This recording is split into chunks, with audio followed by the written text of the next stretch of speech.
supporting rebel forces, at war with Syrian troops backed by Russia.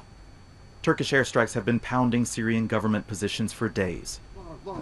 A de-escalation zone agreement between Turkey and Russia, signed in 2018, was intended to prevent such fighting and protect 4 million civilians living there. Far from de-escalation, there is an unfolding calamity for civilians in Idlib, as Turkey and its rebels battle Syria and Russia.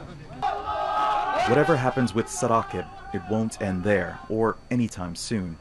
Turkey says it will deepen its involvement in Syria against the government it's now labeled the enemy. Andrew Chappelle, Al Jazeera.